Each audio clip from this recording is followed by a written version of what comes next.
নমস্কার। তৃণমূল পরিবারের প্রতিটি লড়াকু সৈনিক সদস্য সহযোদ্ধাদের আমার প্রণাম জানাই। আপনাদের সকলকে আমার শ্রদ্ধা, কৃতজ্ঞতা ও ভালোবাসা জানাই। আজকের এই কঠিন সময়ে দাঁড়িয়ে আমি আপনাদেরই একজন হয়ে কিছু কথা বলার জন্য আপনাদের সামনে এসেছি। বাংলার এই মাটি বরাবরই আন্দোলন, বিপ্লব এবং সংগ্রামের মাটি। এই মাটি প্রতিবাদের মাটি। এই মাটি শিখিয়েছে মাথা নত না করতে, আর এই মাটি শিখিয়েছে অন্ধকার কাটিয়ে ভোরের আলোয় ফেরা। আমি জানি গত কয়েকদিন ধরে, বিশেষ করে 4 তারিখের পর থেকে আপনাদের ওপর দিয়ে যে ভয়াবহ ঝড় বয়ে গেছে এবং যে তাণ্ডব লীলা চলেছে, বাংলা বিরোধী বিজেপি আশ্রিত দুষ্কৃতীদের হাতে তৃণমূল কংগ্রেসের কর্মী, সমর্থক, শুভানুধ্যায়ীরা ইতিমধ্যে বিভিন্ন জায়গায় আক্রান্ত হয়েছে এবং আমাদের দলীয় কার্যালয়গুলিতেও ভাঙচুর করা হয়েছে।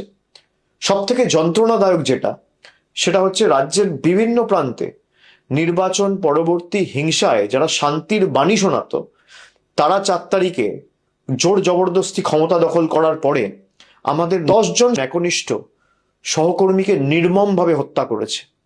এন্টালির তাপস নস্কর, নানুর বিধানসভার আবির শেখ, বেলেঘাটার বিশ্বজিৎ পটনায়ক, পূর্বস্থলী দক্ষিণের পিঙ্কু দেবনাথ, কুলপির মিঠুন সামন্ত, গোঘাটের সহদেব বাগ বা নারায়ণগড়ের বীরেন পাত্র বা সপ্তগ্রামের সোমনাথ ভট্টাচার্য এবং চাকদাহের তপন শিকদার, প্রায় 10 জন সহকর্মীদের আমাদের থেকে কেড়ে নিয়েছে, নির্মমভাবে হত্যা করেছে এই ভারতীয় জনতা পার্টির হাড়মাত জল্লাদরা।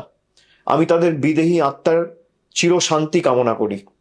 তাদের শোক সন্তপ্ত পরিবার পরিজন এবং শুভাকাঙ্ক্ষীদের প্রতি আন্তরিক সমবেদনা জানাচ্ছি।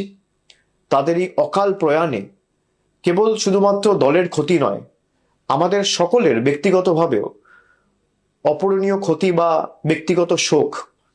দল সর্বদা তাদের পরিবারের পাশে থাকবে এবং যতদিন আমরা রয়েছি তাদের পরিবারের দায়িত্ব তৃণমূল কংগ্রেস পরিবার নেবে। কেন এই আক্রমণ কখনো ভেবে দেখেছেন? কেন এই হিংসা? কেন এই লুটপাট? কেন এই গুন্ডামি? কেন এই ভাঙচুর? তার কারণ বিজেপি খুব ভালো করে জানে বাংলার মানুষের এবং আপনাদের শক্তি কতটা। যারা কাপুরুষের মতো অন্ধকারে হামলা চালায়, তারা আসলে আপনাদের সাহসের মোকাবিলা করতে ভয় পায়। তার কারণ তারা জানে যে তারা লুটপাট করে ক্ষমতায় এসছে।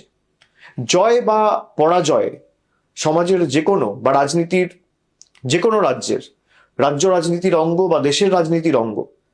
কিন্তু জয়ী হওয়ার পর প্রতিহিংসা পরায়ণ হয়ে ওঠা আসলে চারিত্রিক দুর্বলতা নয় কি? আমি মনে করি এটা তাদের চারিত্রিক দুর্বলতার বহিঃপ্রকাশ। এই যে 10 জন প্রাণ হারালেন, তাদের রক্ত বৃথা যেতে দেওয়া যাবে না। তাদের আত্মত্যাগ আমাদের পিছু হাঁটার কারণ হতে পারে না, বরং তাদের দেখা স্বপ্নগুলি পূরণ করাই হবে আমাদের অন্যতম দায়িত্ব এবং আগামী দিনের শপথ। মনে রাখবেন, তৃণমূল কংগ্রেস এমন একটা দল যার জন্ম হয়েছে রাজপথের ধুলোয়, আন্দোলনের মাধ্যমে, লড়াইয়ের ময়দানে, হার না মানা মানসিকতার মধ্যে দিয়ে। মনে পড়ে সিঙ্গুর নন্দীগ্রামের সেই দিনগুলি, যখন চারিদিকে ছিল শুধু বারুদের গন্ধ আর সিপিএম এর হাড়মাত বাহিনীর লাঠির আস্ফালন? তখন কি আমরা কেউ মাথা নত করেছিলাম? ভয় পেয়েছিলাম? দমাতে পেরেছিল তৃণমূলকে? উত্তর হচ্ছে না। আমরা সেদিনে বুক চিতিয়ে দাঁড়িয়েছিলাম বলেই আজকে বাংলার মানুষ আমাদের সুযোগ দিয়েছিল 2011 সালে, এবং আমরা বাংলার মানুষের হৃদয়ে জায়গা করে নিয়েছিলাম। আজকের ওই প্রতিকূল পরিস্থিতিতে অন্য কিছু নয় বা নতুন কিছু নয়, এ হলো এক অগ্নি পরীক্ষা। সোনা যেমন আগুনে পুড়ে খাঁটি হয়, আমাদের সংগঠনকেও, তৃণমূলের সর্বস্তরের সৈনিকদেরকেও এই অগ্নি পরীক্ষার মধ্যে দিয়ে আরো শক্তিশালী হয়ে উঠতে হবে। আপনারা সকলে জানেন 2014 লোকসভা নির্বাচনে আমরা 34টি আসন পেয়েছিলাম। পরবর্তীকালে 19-এর নির্বাচনে লোকসভার ভোটে আমাদের ফলাফল প্রত্যাশিত না হলেও আমরা 22টি আসনে জয়যুক্ত হয়েছিলাম। তারপরের যে নির্বাচন 2024 সালে, সেখানে আমরা প্রায় 29টি আসন পেয়েছিলাম। দলের কাজ এবং আপনাদের পরিশ্রমে পুনরায় আমরা হারা আসনগুলো পুনরুদ্ধার করতে পেরেছি। 2021 সালে পশ্চিমবঙ্গ বিধানসভা নির্বাচনে আমরা প্রায় 215টি আসনে জয়যুক্ত করে হয়েছিলাম বা জয়লাভ করেছিলাম। মানুষ গণতান্ত্রিক রায় দিয়ে তৃণমূল কংগ্রেসের প্রার্থীদের সর্বত্র জিতিয়েছিল। এবং আমি বিশ্বাস করি যেভাবে এই লুট করা দেখেছি, এই নির্বাচনে বিজেপি কাউন্টিং এর দিনে যেভাবে লুট হয়েছে, আমরা বিশ্বাস করি যে এই রায় মানুষের রায় হতে পারে না। মানুষ আমাদের যা রায় দেবে আমরা মাথা পেতে নেবো, আমাদের কোনো অসুবিধা নেই। সে 80 হতে পারে, সে 8 হতে পারে, সে 10 হতে পারে, সে 50 হতে পারে, সে 100 হতে পারে, সে 200 হতে পারে। কিন্তু 100-র বেশি আসনে কাউন্টিং এর দিন যেভাবে একতরফা লুট করেছে কেন্দ্রীয় বাহিনীকে ব্যবহার করে, আমরা নিশ্চিতভাবে আগামী দিন বিচার ব্যবস্থার কাছে বিচার চাইব। আমরা ইতিমধ্যে দাবি করেছি কাউন্টিং সেন্টারগুলোর ফুটেজ রিলিজ করা হোক। বিভিন্ন জায়গায় আমাদের কাছে কাউন্টিং এর দিন যত কন্টেস্টিং ক্যান্ডিডেট রয়েছে তারা আমাকে যখন ফোনে জানাচ্ছিল যেই ভোটে ইভিএম হয়েছে আর কাউন্টিং টেবিলে যে ইভিএম আনা হয়েছে দুটো সিরিয়াল নাম্বার ম্যাচ করছে না। যখন রিটার্নিং অফিসারকে বলা হচ্ছে, রিটার্নিং অফিসারের কাছে কোনো উত্তর নেই, তখন কেন্দ্রীয় বাহিনীকে ডেকে তৃণমূলের এজেন্টদের মেরে বের করে দেওয়া হচ্ছে, তৃণমূলের ইলেকশন এজেন্টের কার্ড ছিঁড়ে দেওয়া হচ্ছে, কন্টেস্টিং ক্যান্ডিডেটদের কার্ড ছিঁড়ে দেওয়া হচ্ছে, কাউন্টিং হল থেকে বার করে দেওয়া হচ্ছে। যারা লুট করে ক্ষমতায় এসছে, যারা মানুষের ম্যান্ডেটকে ম্যানিপুলেট করে ক্ষমতায় এসছে, তারা ক্ষমতায় বেশি দিন টিকবে না। আমি বিশ্বাস করি সত্যিটা মানুষের কাছে যথা সময়ে উন্মোচিত হবে এবং সঠিক তথ্যটা মানুষের কাছে উপস্থাপিত হবে।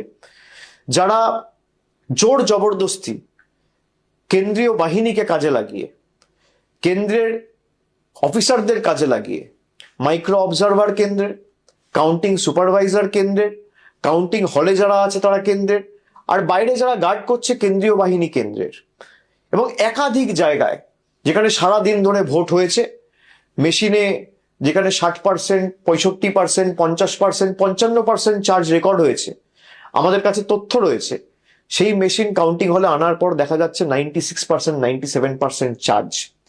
আমি তৃণমূল কর্মীদের বলবো, এর জবাব মানুষ আগামী দিন দেবে, ভরসা রাখুন মানুষের উপর। লুটপাট করে কেউ ক্ষমতায় বেশি দিন থাকতে পারে না।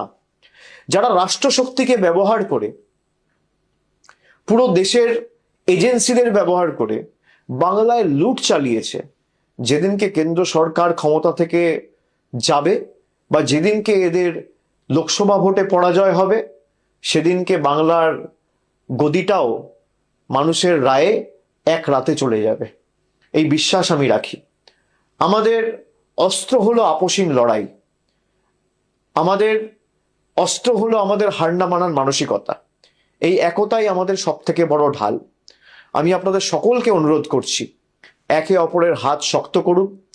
বাংলার মানুষ জানেন তৃণমূল কংগ্রেসের কর্মীরাই তাদের একনিষ্ঠ কর্মী এবং তাদের বিপদে আপদে প্রকৃত বন্ধু। আপনারা আবার মাঠে নামুন। আমাদের যে পার্টি অফিসগুলো জোর জবরদস্তি ভেঙে দেওয়া হয়েছে, সেই পার্টি অফিসগুলো পুনরুদ্ধার করুন। হাইকোর্টে ইতিমধ্যেই মামলা দায়ের হয়েছে, আপনারা জানেন, এবং সেখানে যে পিটিশন ফাইল হয়েছে, আজকে হাইকোর্ট মহামান্য বিচারপতিরা তারা রায় দিয়েছে যে যারা ঘরবাড়ি ছাড়া, যাদের দোকানে ভাঙচুর হয়েছে, যাদের বাড়িতে হামলা হয়েছে, যারা এলাকা ছাড়া, ঘর ছাড়া, গ্রাম ছাড়া, পাড়া ছাড়া, তাদের সবাইকে আগামী দিন প্রশাসনকে বাড়িতে ফেরাতে হবে। আমি প্রত্যেকটা তৃণমূল কংগ্রেস ব্লক এবং জেলা নেতৃত্ব এবং অঞ্চল নেতৃত্বর কাছে অনুরোধ করব যে আপনারা ধরে ধরে যারা এলাকা ছাড়া তাদের বাড়ি ফেরার ব্যবস্থা করুন। কোথাও যদি কোনো প্রশাসনের আধিকারিকরা আপনাদের সাথে সহযোগিতা না করে, আমাদের সরাসরি জানান, আমরা তাদের বিরুদ্ধে কন্টেম্প্ট মুভ করব। হাইকোর্টের অর্ডার যে যারা ঘর বাড়ি ছাড়া, তাদের দল না দেখে, রং না দেখে, জাতি, দল, ধর্ম, বর্ণ নির্বিশেষে তাদের বাড়িতে, দোকানে এবং নিজেদের গন্তব্যস্থলে, নিজেদের জায়গায় তাদের ফেরাতে হবে। আমি সকলকে অনুরোধ করব যে যারা বাড়ি ছাড়া রয়েছেন, ব্লক এবং জেলা নেতৃত্ব যেখানে আমাদের প্রতিনিধিরা আছে, এমএলএ এমপিদের সাথে যোগাযোগ করুন। পঞ্চায়েত স্তরের নেতৃত্ব যারা আছে তাদের সাথে যোগাযোগ করুন। আর যেখানে সমস্যা হবে আমাকে সরাসরি জানান। ফেসবুকের মাধ্যমেও আপনারা জানাতে পারেন, এখানে আপনারা কমেন্টের মাধ্যমেও জানাতে পারেন বা মেসেজ করেও জানাতে পারেন। আমাদের দলের তরফ থেকে যতটা আইনি সাহায্য সহযোগিতা করা যায় আমি নিশ্চিতভাবে প্রত্যেকটা তৃণমূল কর্মীর পাশে দাঁড়াবো, যাতে যত দ্রুত সম্ভব আপনারা আপনাদের বাড়িতে, এলাকায়, গ্রামে ফিরতে পারেন। দলীয় সভাগুলিতে একজোট হয়ে আমাদের আগামী দিন কাজ করতে হবে। আমাদের পতাকাটা যখন জোড়া ফুল এবং আমাদের লড়াই সংগ্রামের মধ্যে দিয়ে যখন জন্ম, তখন মাথায় রাখতে হবে আমাদের পতাকাটা আবার সসম্মানে খুব শীঘ্রই আকাশে ওড়ানোর দায়িত্বটা প্রত্যেক তৃণমূল কংগ্রেস কর্মী সমর্থককে নিতে হবে। তখন দেখবেন বাংলা থেকে আতঙ্কের কালো মেঘ সরে গেছে। জেলা সভাপতি ও জেলা নেতৃত্বদের নিয়ে মিটিং, সভার আয়োজন আপনারা করুন, কিন্তু সেখানে কেউ কোনো উস্কানিমূলক কথা বলবেন না, এটা আমাদের কৃষ্টি সংস্কৃতি নয়। আমাদের সভা হবে শান্তির বার্তা, সম্প্রীতির বার্তা, ঐক্যের ডাক দেওয়ার জন্য। দলীয় কর্মীদের বলবো আপনারা শক্ত থাকুন, দল আপনাদের পাশে আছে। আমি গত 10 দিন ধরে সবার সাথে কথা বলে কারা কারা ঘর বাড়ি ছাড়া তার তালিকা তৈরি করে আমরা হাইকোর্টে জমা দিয়েছি। আমি প্রত্যেকের সাথে নিজে কথা বলে যতটুকু পেরেছি, কোন কর্মী কোন অঞ্চলে বাড়ি ছাড়া, কার বাড়িতে আক্রমণ হয়েছে, কার পরিবারের বৃদ্ধ মা বাবার উপর আক্রমণ হয়েছে, তার পুঙ্খানুপুঙ্খ তালিকা আমরা তৈরি করেছি গত 7 দিন 10 দিনে। তৃণমূল ছেড়ে দেওয়ার লোক নয়। মনে রাখবেন, বাংলার মানুষ কোনোদিন অশান্তি পছন্দ করে না। আজ যারা এই তাণ্ডব লীলা চালাচ্ছে, রক্তপাত ঘটাচ্ছে, বাংলার মানুষ একদিন তাদের প্রকৃত শিক্ষা দেবে এবং সেই দিন বেশি দূর নয়। দেশের আইন আছে, বিচার ব্যবস্থার উপর আমাদের আস্থা আছে, সেখানে আমরা লড়বো। যেমন আজকে হাইকোর্টে লড়েছি, আমরা জেলায় জেলায় আলাদা করে প্রত্যেকটা জেলার জন্য লিগ্যাল টিম গঠন করেছি। আপনাদের আইনি সহায়তা করবে এই টিম। যেখানে যে কর্মী ঘর বাড়ি ছাড়া জেলা সভাপতিকে, এমপিকে বা সরাসরি আমাকে জানান, কিন্তু রাজনীতির লড়াইটা লড়তে হবে ময়দানে। দলীয় কার্যালয়গুলো পুনরুদ্ধার করতে হবে, সেখানে বসতে হবে, মানুষের পাশে দাঁড়াতে হবে এবং নতুন করে দলীয় কার্যালয়গুলো খুলে মানুষের পাশে দাঁড়িয়ে আমাদের কর্মসূচি হাতে নিতে হবে। সকল কর্মী সমর্থকদের একজোট করে আপনারা ব্লকে, টাউনে, বিভিন্ন এলাকায়, বিধানসভায় বিজেপির সন্ত্রাসের বিরুদ্ধে আগামী 2-4 দিনের মধ্যে থানায় একটা ইন্টিমেশন জমা দিয়ে প্রতিবাদ মিছিল করুন। আমাদের নেত্রী মমতা বন্দ্যোপাধ্যায় সব সময় একটা কথা বলেন, বিপদের দিনে যে আগে বুক পেতে দাঁড়ায় সেই তো দলের প্রকৃত সৈনিক বা আসল যোদ্ধা। আপনারা সেই যোদ্ধার এবং সেই তৃণমূল দলের সদস্য। আজ যদি আমরা পিছিয়ে যাই বা এক পা পিছপা হই, তবে আমাদের সেই শহীদ ভাইদের আত্মা কোনোদিন শান্তি পাবে না এবং তাদের এই অকাল প্রাণ যেভাবে বিজেপি কেড়ে নিয়েছে, তাদের জীবন আমরা বৃথা যেতে দেবো না। তারা যে স্বপ্ন দেখেছিলেন একটি সুন্দর, শান্ত এবং সম্প্রীতির বাংলার, সেই স্বপ্নের দায়িত্ব আজকে আমাদের সকলের কাঁধে, আপনাদের কাঁধে। আমরা শীঘ্রই আবার এই বাংলায়, মামাটি মানুষের বাংলায় সত্যি যেদিনকে উন্মোচিত হবে, মানুষ বুঝতে পারবে এবং তৃণমূলই থাকবে। কোনো শক্তি তৃণমূলকে এই গণজোয়ারে রোধ করতে পারবে না। যারা আজ আস্ফালন করছে তাদের মনে রাখা উচিত, গীতায় বাণী রয়েছে, অধর্মের আয়ু বেশি দিন নয়, সত্য আর ন্যায়ের জয় হবেই হবে। আসুন আজ থেকে আজ আমরা শপথ নিই, আমরা লড়াইয়ের ময়দান থেকে পিছুপা হব না। আমরা মাথা উঁচু করে চলব, মানুষের জন্য কাজ করব, মানুষের জন্য লড়ব, বাংলার ঐতিহ্য, সংস্কৃতি এবং কৃষ্টিকে রক্ষা করব এবং তৃণমূলের প্রত্যেকটি দলীয় কার্যালয় থেকে স্লোগান ওঠাবো, জয় বাংলা গর্বের সাথে বলবো। অন্ধকার যত গভীর হয়, সূর্যোদয় ততটাই নিকটবর্তী হয়। বাংলার বুক থেকে এই অশুভ শক্তিকে দূর করে আমাদের আবার পথে নামতেই হবে সকলকে। আমি শীঘ্রই যেখানে আপনারা ডাকবেন আমি নিশ্চিতভাবে যাব। আমার ঘরের বাইরেও এরা কি অত্যাচার করেছে আপনারা দেখেছেন, সব আমরা দেখেছি। বিজেপির আসল স্বরূপ আমরা দেখেছি।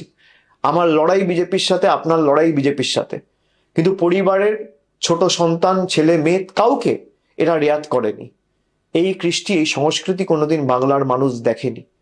আমি বিচার এবং এর সদুত্তর বিশ্বাস করি মানুষ দেবে, তাই আমি সবকিছু মানুষের উপর ছেড়ে দিচ্ছি। মনে রাখবেন, আমরা সেই দলের কর্মী যারা মৃত্যুকে চোখের সামনে দেখেও কোনোদিন পিছু পা হতে শেখেনি। এই সাময়িক বাধা আমাদের অগ্রযাত্রাকে বা আমাদের লড়াইয়ের মানসিকতাকে স্তব্ধ করতে পারবে না। আপনারা ঐক্যবদ্ধ হয়ে এগিয়ে চলুন, লড়াইয়ে থাকুন। মাঠ আবার আমাদের হবে, মানুষের হৃদয় আমরাই জয় করব।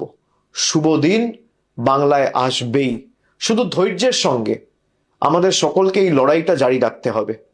আপনাদের লড়াকু মেজাজ এবং এই স্বৈরাচারী বিজেপির বিরুদ্ধে হার না মানা মানসিকতা, লড়াই করার সেটাই হবে শ্রেষ্ঠ জবাব। আমি সকলকে অনুরোধ করব যে আপনারা আস্তে আস্তে তৃণমূলের পার্টি অফিসগুলো খুলবেন, বসবেন। দলের জেলা স্তরের যারা নেতৃত্ব আছে, আমি সকলকে অনুরোধ করব যে অঞ্চল স্তরে বা ওয়ার্ড স্তরে বা বুথ স্তরে যে কর্মীদের উপর আঘাত হয়েছে, প্রত্যেকটা জায়গায় একটা করে এফআইআর করবেন। এফআইআর যদি না নেয় থানা, তাহলে স্ট্রেট একটা অনলাইন এফআইআর করবেন এবং 48 ঘন্টার মধ্যে ফিজিক্যাল কপি থানায় জমা দেবেন এবং কপিগুলো আমাদের পাঠাবেন। এদের সবার, যারা আজকে বিজেপির কথায় বাংলার কৃষ্টি সংস্কৃতিকে নষ্ট করে বুলডোজার চালিয়ে রবীন্দ্র নজরুলের বাংলাকে উত্তরপ্রদেশ এবং বিহারে পরিণত করার চেষ্টা করেছে, তাদের সবার জবাব বাংলা দেবে, এই বিশ্বাস আমি রাখি। জয় হিন্দ, জয় বাংলা, বন্দে মাতরম। আপনারা দেখছেন সময় বাংলা, সময়ের সাথে সবার পাশে।